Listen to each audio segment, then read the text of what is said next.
Dear friends, Dr. B.R. Ambedkar chapter or prose continuity now. Okay, part 12. Dear friends or learners, again now part 12 continuity the chapter. Okay, let's go.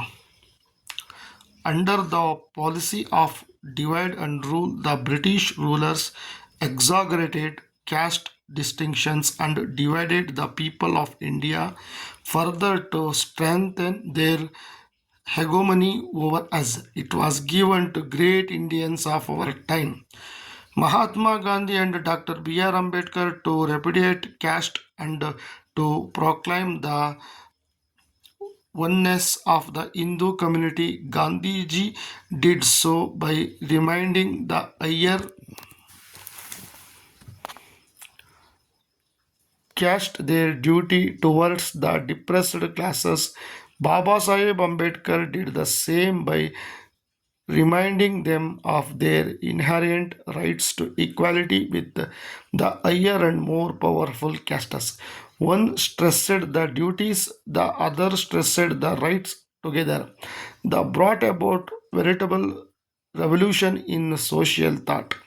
When Baba Sahib passed away December 1956, Jawaharlal Nehru made a moving reference in the Lok Sabha, described Baba Sahib as a symbol of revolt. He said, I have no doubt that whether we agreed with him or not in money matters, the perseverance, the persistence, and that, if I may use the word, sometimes orderliness of the opposition to all this did keep the people's mind awake and did not allow them to become complacent about matters which could not be forgotten, and helped in using up these groups in our country which did suffer for so long in the past.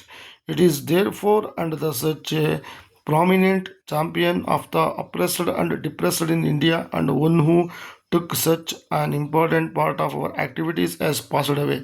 There can be no doubt that the day is not far off when Baba Sahib Ambedkar dream of Samata will become a reality.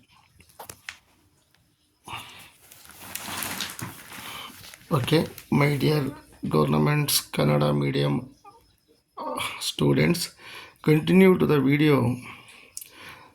Translation or meanings of Kannada, my own thinking and imagination and exact right I will set to try. Okay, under the policy of divide, the rules of British rules exaggerated caste distinctions and divided the people of India for their strengthen their hegemony over has. ನೋಡಿ ಇಲ್ಲಿ ಏನಂತ ಹೇಳ್ತಾ ಇದ್ದಾರೆ ಅಂದರೆ, British ಅವರು ನಮ್ಮ ಭಾರತಕ್ಕೆ ಬಂದ ನಂತರ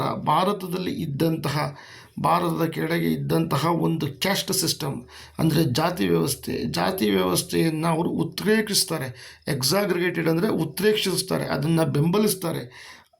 ಆಮೇಲೆ ಕ್ಯಾಸ್ಟಿನ ಒಂದು ವರ್ಗಗಳಿರ್ತಾವಲ್ಲ, ಭಿನ್ನತೆ, ಆ ಒಂದು ಭಿನ್ನತೆಯನ್ನು ಅವರು ಯುಟಿಲೈಸ್ ಮಾಡಿಕೊಂಡು ಅದರ ಒಂದು ಅವಕಾಶವನ್ನು ಪಡೆದುಕೊಂಡು ಭಾರತದಲ್ಲಿದ್ದಂತಹ ಜನರಲ್ಲಿ ಒಗ್ಗಟ್ಟನ್ನು ಮತ್ತು ಅವರಲ್ಲಿದ್ದಂತಹ ಶಕ್ತಿಯನ್ನು ಮತ್ತು ಅವರಲ್ಲಿದ್ದಂತಹ ಒಂದು ಆರ್ಗನೈಜೇಷನ್ನ ಅವರು ಇಲ್ಲದ ಹಾಗೆ ಮಾಡುತ್ತಾ ಅವರ ಒಂದು ಪ್ರಾಬಲ್ಯವನ್ನೇ ಇಲ್ಲದ ಹಾಗೆ ಮಾಡ್ತಾರೆ. ತುಂಬನೇ ಅದರ ಮೇಲೆ ಅವರು ತಮ್ಮ ಒಂದು ಬೇಳೆಯನ್ನು ಬಯಸಿಕೊಳ್ಳೋದು ಅಂತಾರಲ್ಲ, ಅವರ ಅನುಕೂಲಕ್ಕೆ ಆ ಒಂದು ಕ್ಯಾಸ್ಟ್ ಸಿಸ್ಟಮ್ನ ಪೋಷಿಸ್ತಾರೆ. ಪ್ರೆಸರ್ವೇಷನ್ಸ್ ಅಂತಾರೆ, ಪೋಷಣೆ, ಈ ರೀತಿ ಪೋಷಿಸ್ತಾರೆ. ಓಕೆ, ಒಡೆದು ಆಳುವ ನೀತಿ ಮೀನ್ಸ್ ಡಿವೈಡ್ ಅಂಡರ್ ರೂಲ್, ಒಬ್ರಿಗಿಂತ ಒಬ್ಬರಿಗೆ ಮತ್ತೊಂದು ಹೇಳುತ್ತಾ ಕ್ಯಾಸ್ಟ್ಗಳ ಮಧ್ಯೆ ಅದನ್ನು ಸದುಪಯೋಗಪಡಿಸ್ಕೊಂಡು ಡಿವೈಡ್ ಅಂಡ್ ರೂಲನ್ನು ಮಾಡುತ್ತಾ ಅವರು ಭಾರತದಲ್ಲಿ ಅಷ್ಟು ವರ್ಷಗಳ ಕಾಲ ಅಧಿಕಾರವನ್ನು ಮಾಡ್ತಾರೆ ಬ್ರಿಟಿಷ್ನವರು.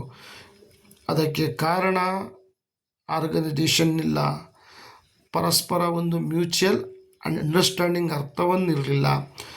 ಒಬ್ರಿಗೊಬ್ಬರು ಒಂದು ಜಾತಿ ವ್ಯವಸ್ಥೆಯಲ್ಲಿ ಮೇಲು ಕೀಳು ಅಂತ ಹೊಡೆದಾಡೋದ್ರಲ್ಲೇ ಅವರು ಅದನ್ನೇ ಒಂದು ಸದುಪಯೋಗವನ್ನು ಮಾಡಿಕೊಂಡು ಭಾರತವನ್ನು ಆಳ್ತಾರೆ. It was given to great Indians of our time, Mahatma Gandhi and Dr. B.R. Ambedkar, to repudiate caste and proclaim the oneness of Hindu community. ಇದೇ ಒಂದು ಸಮಯದಲ್ಲಿ ಈ ಒಂದು ಸೇಮ್ ಇದೇನಾಗ್ತಾಯಿತೋ ಇದೇ ಒಂದು ಸಮಯದಲ್ಲಿ ನಮ್ಮ ಭಾರತದ ಮಹಾನ್ ಧೀಮಂತರು ಅನ್ನಬಹುದು ಇವ್ರನ್ನ. ನಮ್ಮ ಭಾರತದ ಮಹಾನ್ ಪ್ರಖ್ಯಾತ ಧೀಮಂತರಾದಂತಹ ಮಹಾತ್ಮ ಗಾಂಧೀಜಿ ಅವರನ್ನು ರಾಷ್ಟ್ರಪಿತ ಅಂತಾರೆ, ಫಾದರ್ ಆಫ್ ನೇಷನ್ಸ್. ಇವಕ್ಕೆನ್ನೋ ನಿಮಗೂ ಗೊತ್ತಿದೆ, ಭಾರತದ ಪಿತಾಮಹ ಅಂತಾರೆ. ಮತ್ತು ಇವರನ್ನು ಸಂವಿಧಾನದ ಶಿಲ್ಪಿ ಡಾಕ್ಟರ್ B.R. ಅಂಬೇಡ್ಕರ್ ಕರಡು ಸಮಿತಿ ಅಧ್ಯಕ್ಷರು ಮತ್ತು ಭಾರತಕ್ಕೆ ಒಂದು ತಮ್ಮದೇ ಆದಂತಹ ಒಂದು ಉತ್ತಮ ರೀತಿಯ ಒಂದು ಸಂವಿಧಾನವನ್ನು ಕೊಟ್ಟಿರುವಂಥವ್ರು, ಲಿಖಿತ ಸಂವಿಧಾನವನ್ನು ಡಾಕ್ಟರ್ B.R. ಅಂಬೇಡ್ಕರ್ ಅವರು. ಮತ್ತು ಯಾವಾಗಲೂ ಶಾಂತಿಯನ್ನು ಬಯಸುತ್ತಾ ಅಸಹಕಾರ ಚಳುವಳಿಯಂಥ ಒಂದು ಶಾಂತ ರೀತಿಯ ಒಂದು ಚಳುವಳಿಗಳನ್ನು, ಸ್ಟ್ರೈಕ್ಗಳನ್ನು ಮಾಡಿ ಹೆಸರುವಾಸಿಯಾದಂಥವರು ಮಹಾತ್ಮ ಗಾಂಧೀಜಿಯವರು. ಅದು ನಿಮಗೆ ಗೊತ್ತಿದೆ. ಈ ಮಹಾನ್ ಧೀಮಂತ ನಾಯಕರು ಸಹ ಈ ಒಂದು ಜಾತಿ ಪದ್ಧತಿ ಇರಲೇಬಾರದು ಒಂದು ಸಲ ಭಾರತದಲ್ಲಿ ಮತ್ತು ಹಿಂದೂ ಧರ್ಮದಲ್ಲಿ, ಹಿಂದೂ ಸಮಾಜಗಳಲ್ಲಿ, ಜಾತಿಗಳಲ್ಲಿ ಅಂತ ಅವರು ಈ ಒಂದು ಜಾತಿ ಪದ್ಧತಿಯನ್ನು ನಿರಾಕರಿಸ್ತಾರೆ. ರೆಪಿಡಿಯೇಟನ್ನು ಸಹ ಜಾತಿ ಬಗ್ಗೆ ಮಾಡ್ತಾರೆ.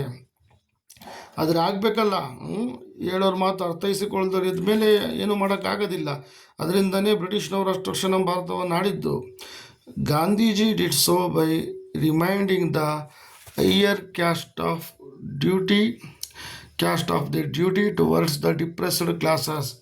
ಅವರು ಮಹಾತ್ಮ ಗಾಂಧೀಜಿಯವರು ಒಂದ್ಸಲಿ ನೆನಪಿಸಿಕೊಳ್ತಾ ಇದ್ದಾರೆ. ಮತ್ತು ಮೇಲ್ವರ್ಗದ ಜಾತಿಗಳು ಯಾವ ರೀತಿ ಕೆಳವರ್ಗದ ಜಾತಿಗಳ ಹತ್ರ ಹೋಗಿ ಅವರನ್ನು ತುಂಬ ಹೀನಾಯಮಾನವಾಗಿ, ಅವರನ್ನು ಹತಾಶರನ್ನಾಗಿ, ಅವರನ್ನು ತುಳಿತಾರೆ. ಅಂದರೆ ಅವ್ರನ್ನ ಯಾವ ರೀತಿ ಅವರ ಮೇಲೆ ಒಂದು ಕೆಲಸವನ್ನು ಮಾಡ್ತಾರೆ, ದಬ್ಬಾಳಿಕೆಯನ್ನು ಮಾಡ್ತಾರೆ, ಅವರ ಒಂದು ಡ್ಯೂಟಿ ಅನ್ನೋದನ್ನು ಮಾಡ್ತಾರೆ ಅನ್ನೋದನ್ನು ಅವರು ತುಂಬಾ ಗಾಂಧೀಜಿಯವರು ಒಂದು ಬೇಸರ ಸಂಗತಿಯಾಗೂ ಸಹ ತಮ್ಮ ಒಂದು ಅನಿಸಿಕೆಗಳನ್ನು ವ್ಯಕ್ತಪಡಿಸ್ತಾರೆ.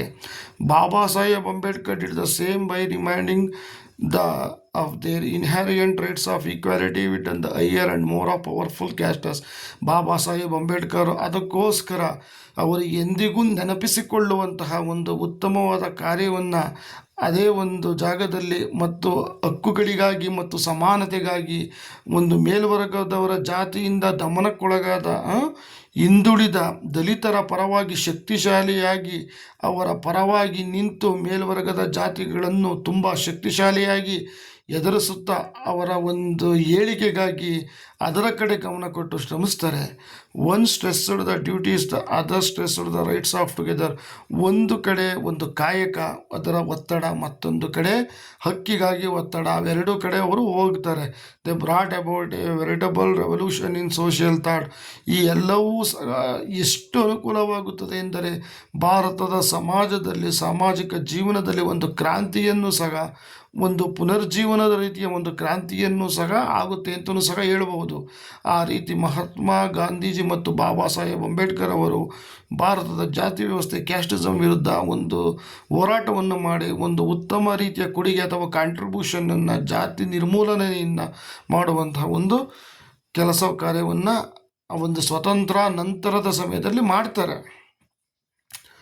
When Baba Saheb passed away December 1956, Jawaharlal Nehru made a moving reference in the Lok Sabha, described the Baba Sahib as a symbol of revolt. He said, Baba Saheb ಅವರು 1956ರಂದು ದೈವಾಧೀನರಾಗ್ತಾರೆ. ಅವರು ಮರಣ ಹೊಂದಿದ ನಂತರ, ಪಾಸ್ಡ್ ಅವೇ ಮೀನ್ಸ್ ಮರಣ ಹೊಂದಿದ ನಂತರ, ಜವಾಹರ್ಲಾಲ್ ನೆಹರುವರವರು ಲೋಕಸಭೆಗೆ ಹೋಗಿ ಏನು ಮಾಡ್ತಾರೆ ಉಲ್ಲೇಖವನ್ನು, ಅಂದರೆ ಅವರು ವರ್ಣಿಸ್ತಾರೆ Baba Saheb as a symbol of revolt. ಈ ಸೆಡ್ ಒಂದು ಚಿಹ್ನೆಯ ದಂಗೆಯ ಒಂದು ಮುನ್ಸೂಚಿ, ಒಂದು ಚಿಹ್ನೆಯ ರೀತಿ ಅವರು ಬಾಬಾ ಸಾಹೇಬ್ ಅಂಬೇಡ್ಕರ್ ಅಂತ ವರ್ಣಿಸ್ತಾರೆ. ಯಾಕೆ ವರ್ಣಿಸ್ತಾರೆ? ಬಾಬಾ ಸಾಹೇಬರು ಮೇಲ್ವರ್ಗದ ಜಾತಿಯ ಕ್ಯಾಸ್ಟಿಸಮ್, ಅವರ ಒಂದು ದಬ್ಬಾಳಿಕೆಯಿಂದ ಮನಸೋತು ಅದರ ವಿರುದ್ಧ ಧೈರ್ಯವಾಗಿ ಒಂದು ಯುದ್ಧದ ರೀತಿ ಅವರು ಹೋರಾಟವನ್ನು ಮಾಡಿ, ಅವರು ಒಂದು ಕೆಳವರ್ಗದ ಜನರಿಗೆ, ದಲಿತರಿಗೆ ಉತ್ತಮ ರೀತಿಯಾದಂಥ ಒಂದು ಸಾಮಾಜಿಕವಾಗಿ, ಶೈಕ್ಷಣಿಕವಾಗಿ, ರಾಜಕೀಯವಾಗಿ, ಸೋಷಿಯಲಿ, ಪೊಲಿಟಿಕಲಿ, ಎಕನಾಮಿಕಲಿ ಒಂದು ಶಕ್ತಿಯನ್ನು ತುಂಬುತ್ತಾರೆ.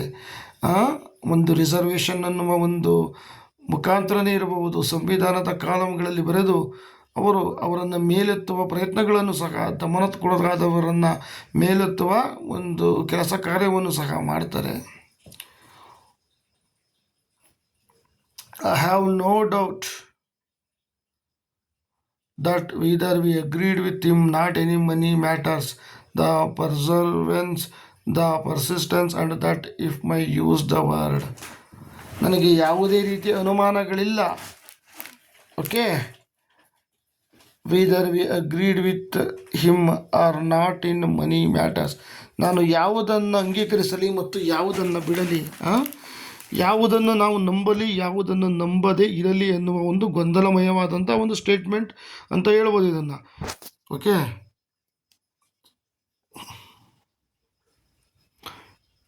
ಮತ್ತು ಇದರ ಒಂದು ಉಗ್ರತೆ, ಒಂದು ಸಮನ್ವಯ ಥರದಂತಹ ಒಂದು ಇವೆಲ್ಲವನ್ನು ಸಹ ನಾವು ಕಾಣಬಹುದು. If my use the word some time vehemence of the opposition to all did keep the people's of mind. ಒಂದು ಉಗ್ರತೆ, ಒಂದು ಜಾತಿ ಪದ್ಧತಿಯಲ್ಲಿ ಇದ್ದಂತಹ ಉಗ್ರತೆ, ಮತ್ತು ಎಲ್ಲ ಒಂದು ರಂಗದಲ್ಲೂ ಸಹ ಒಂದೊಂದು ಸಮಸ್ಯೆಗಳು ಇದ್ದೇ ಇರ್ತವೆ, ಅದರಲ್ಲಿ ಏನಿಲ್ಲ. ಪ್ರಮುಖವಾಗಿ ಅವುಗಳೆಲ್ಲವನ್ನೂ ಸಹ ಒಂದು ಉಗ್ರ ರೀತಿಯಾಗಿ ಅದರ ವಿರುದ್ಧ ಹೋರಾಡಿ ತಗೊಂಡಂತಹ ಜನಗಳ ಒಂದು ಬುದ್ಧಿಯಲ್ಲಿ, ಒಂದು ಮಾನಸಿಕವಾಗಿ ಅವರಿಂದ ಬುದ್ಧಿಶಕ್ತಿಯಲ್ಲಿ ಅದರ ಬಗ್ಗೆ ಒಂದು ತಿಳಿ ಹೇಳಿದಂಥ ಕೆಲಸಗಳನ್ನು ಸಹ ಡಾಕ್ಟರ್ BR ಅಂಬೇಡ್ಕರ್ ಕಡೆಯಿಂದ ಆಗುತ್ತೆ. Awake and did not allow them became a complacent about matters which could not be forgotten. ಎಚ್ಚರಗೊಂಡರು ಮತ್ತು ಆದರೂ ಉತ್ತಮ ರೀತಿಯಾದಂತಹ ಒಂದು ವಿಷಯಗಳ ಬಗ್ಗೆ ಮತ್ತು ದೇಶದ ಒಂದು ಪ್ರಗತಿಯ ಬಗ್ಗೆ ಚಿಂತನೆಗಳನ್ನು ಸಹ ಮಾಡುತ್ತಾ ಇಂದುವಿನೆಲ್ಲವನ್ನು ಈ ಜಾತಿ ಪದ್ಧತಿ ಅವುಗಳನ್ನು ಮರೆತು ಹೋಗುವಂತಹ ಒಂದು ಉತ್ತಮವಾದ ಕೈಂಕರ್ಯವನ್ನು ಬಾಬಾ ಸಾಹೇಬ್ ಅಂಬೇಡ್ಕರ್ ಮಾಡ್ತಾರೆ. And help out rising up their group in our country which suffered from long time of the past. ತುಂಬನೇ ಜಾಸ್ತಿಯಾದಂತಹ ಒಂದು ನಮ್ಮ ದೇಶದಲ್ಲಿ ಗುಂಪುಗಾರಿಕೆಯಂತಹ ಕ್ಯಾಸ್ಟಿಸಮ್ನಂತಹ ಒಂದು ನರಳಾಟಗಳು ಸಹ ಹಿಂದೆ ತುಂಬನೇ ನಾವು ನಡೆದಿವೆ, ಮುಗಿದು ಹೋಗಿದೆ. It is therefore and such a prominent of champion of oppressed the depressed in India our took such important part of activities as passed away. ಭಾರತದ ಒಂದು ದೇಶದ ಸಂವಿಧಾನಾತ್ಮಕವಾಗಿ ಉತ್ತಮವಾಗಿ ಶ್ರಮಿಸಿದಂತಹ ಮತ್ತು ಅದರ ಒಂದು ಏಳಿಗೆಗಾಗಿ ಪ್ರಮುಖವಾಗಿ ತಮ್ಮನ್ನೇ ತಾವು ಅರ್ಪಿಸಿದಂತಹ ಮಹಾನ್ ದೈವಮಾನವ ಅವರು ಹೊರಟು ಹೋದರು. ಮುಖ್ಯವಾಗಿ ಅವರ ಒಂದು ಚಟುವಟಿಕೆ, ಅವರ ಒಂದು ಏಳಿಗೆ ಮತ್ತು ಇಳಿಕೆಯ ಕ್ರಮ, ಡಿಪ್ರೆಸ್ಡ್ ಅಂದರೆ ಬೇಸರ, ಒಂದು ಖುಷಿ, ಎಲ್ಲದರಲ್ಲೂ ಸಹ ಉತ್ತಮ ರೀತಿಯಾಗಿ ಅವರು ಮಾಡಿದರು ಮತ್ತು ಅದನ್ನು ತೋರಿಸಿದಂತಹ ಒಂದು ಚಟುವಟಿಕೆಯನ್ನು ಮಾಡಿದಂತಹ ದಲಿತರಲ್ಲಿ ಒಬ್ಬರಾಗಿ ಧೈರ್ಯ ತುಂಬಿದಂತಹ ಒಬ್ಬ ದಯಾಳು ಡಾಕ್ಟರ್ BR ಅಂಬೇಡ್ಕರ್ ಅವರು ತೀರಿ ಹೋದರು, passed away. Okay, there can be no doubt, ಯಾವುದೇ ತಿಳಿದ ಅನುಮಾನಗಳಿಲ್ಲ. ದಟ್ ದ ಡೇ, ಆ ಒಂದು ದಿವಸ is not far off when ಅದು ದೂರವಿಲ್ಲ. Okay, of when Baba Saheb Ambedkar dream, ಅವರ ಕನಸು ಸಮತಾ ವಿಲ್ ಬಿಕೇಮ್ ಎ ರಿಯಾಲಿಟಿ. ಆ ಒಂದು ಸಮತಾವಾದ ಅನ್ನುವುದು ನಿಜವಾಗಲೂ ಆಗುತ್ತದೆ, ಒಂದು ವಾಸ್ತವಿಕತೆ. ನೋಡಿ, ಎಷ್ಟು ನೆಹರೂರವರು ಅವರ ಒಂದು ಒಪಿನಿಯನ್ನ ಲೋಕಸಭೆಯಲ್ಲಿ ವ್ಯಕ್ತಪಡಿಸ್ತಾರೆ. ಉತ್ತಮವಾದಂಥ ಒಂದು ಒಪಿನಿಯನ್ನು ಸಹ ಅವರು ಹೇಳ್ತಾರೆ. ಓಕೆ, ಮುಂದೊಂದು ದಿನ ಸಮತಾ ಎಲ್ಲರೂ ಸಮಾನವಾದಂತಹ ಸಮಾಜ ಸೃಷ್ಟಿಯಾಗುತ್ತದೆ ಅನ್ನೋ ಒಂದು ತಾತ್ಪರ್ಯ ಅಂತಲೂ ಸಹ ಹೇಳ್ಬೋದು.